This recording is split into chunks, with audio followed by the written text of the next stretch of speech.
വന്നതുകൊണ്ട് നമുക്ക് ഈ ഫ്രെയിം ചുമരോട് ചേരത്തില്ലായിരുന്നു. അപ്പോൾ നമ്മളത് ഇവിടുത്തെ ക്ലയൻറ്റിനോട് ഇത് പറഞ്ഞായിരുന്നു. അപ്പോൾ ക്ലയൻറ്റ് പറഞ്ഞ് കുഴപ്പമില്ല, ആ സ്കഡിങ് ഒന്ന് മാറ്റാൻ പറഞ്ഞായിരുന്നു. അത് കഴിഞ്ഞ് നമ്മൾ ഈ കാണും പോലെ നമ്മൾ ടൈൽസിൻ്റെ 2 ജോയിൻറ്റിലും നമ്മൾ കട്ടർ മെഷീൻ ഉപയോഗിച്ച് ഒന്ന് ചെറുതായിട്ട് കട്ട് ചെയ്തിട്ടുണ്ടായിരുന്നു. കട്ട് ചെയ്തിട്ട് നമ്മൾ ആ സ്കഡിങ് പൊട്ടാതെ തന്നെ നമ്മൾ ചിറ്റുകല്ലുള്ളിട്ട് വെച്ച് അടിച്ചെടുത്തിട്ടുണ്ടായിരുന്നു.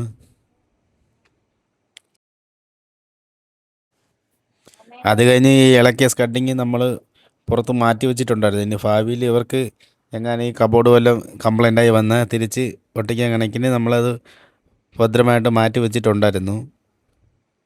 പിന്നെ അത് കഴിഞ്ഞ് നമ്മൾ ഇവിടുത്തെ പ്ലഗെല്ലാം ഇളക്കിയിട്ട് നമ്മൾ ആംഗിൾ വാൽവ് ഇടേണ്ട സെറ്റപ്പായിരുന്നു. ആംഗിൾ വാൽവിലായിട്ട് ടഫ്ലോണൊക്കെ ഇട്ട് നമ്മൾ നല്ല രീതിക്ക് ടൈറ്റാക്കി കൊടുത്തിരുന്നു. അത് കഴിഞ്ഞ് നമ്മൾ ഈ കാണുമ്പോൾ സ്റ്റാൻഡെല്ലാം എടുത്ത് വെച്ചിട്ട് നമ്മൾ മാർക്ക് ചെയ്തു. അപ്പോൾ നമ്മൾ ഈ കാണുമ്പോൾ നമ്മൾ സ്റ്റാൻഡ് വന്നിട്ട് നമുക്ക് കറക്റ്റ് ചെമ്പിൽ മട്ടം തന്നെ ചേർന്നിരുന്നിട്ടുണ്ടായിരുന്നു. നമ്മളെ സ്കഡിങ് മാറിയപ്പോൾ തന്നെ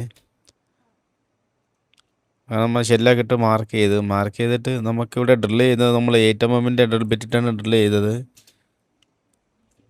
കുറച്ചുകൂടി നല്ല സ്ട്രോങ് ആയിട്ടിരിക്കാൻ വേണ്ടി. ഇതിൽ ആകെ വരുന്നത് ഫ്രെയിമിൽ 2 സ്ക്രൂ ആണ് വരുന്നത്. ആ രണ്ടും മുകൾ ഭാഗത്താണ് പിടുത്തം വരുന്നത്.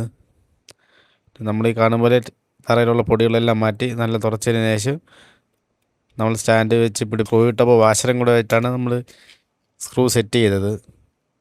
ഇത് മൾട്ടി വുഡാണ്. മൾട്ടി വുഡിൽ കൂടുതൽ സ്ക്രൂ ആയി കഴിഞ്ഞാൽ അവിടെ അത്രയും താന്നു പോകും. അതുകൊണ്ട് നമ്മൾ വാശരം കൂടെ ഇട്ടിട്ടാണ് നമ്മൾ സെറ്റ് ചെയ്തത്. നമ്മൾ ഇത് കാണുമ്പോൾ ടൈറ്റർ മെഷീൻ ഉപയോഗിച്ചാണ് ടൈറ്റ് ചെയ്ത് കൊടുത്തത്.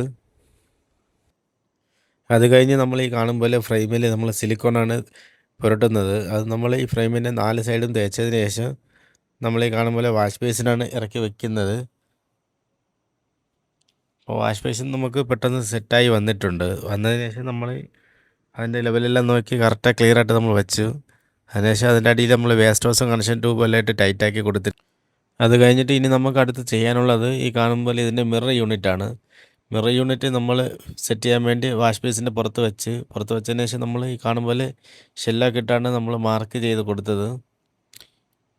ഇത് നമ്മൾ 6 mm ഡ്രിൽ ബിറ്റിട്ടാണ് ഇത് ഹോൾ ചെയ്തതിന് ശേഷം ഫിഷറെല്ലാം അടിച്ചതിന് ശേഷം നമ്മൾ ഈ കാണുമ്പോൾ സ്ക്രൂ ഇട്ട് ടൈറ്റാക്കി കൊടുത്തിരുന്നു.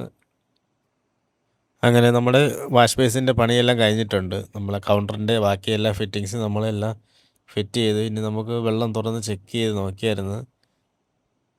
അത്യാവശ്യം കുഴപ്പമില്ല, നല്ല സ്പീഡൊക്കെ ഉണ്ടായിരുന്നു വെള്ളത്തിന്.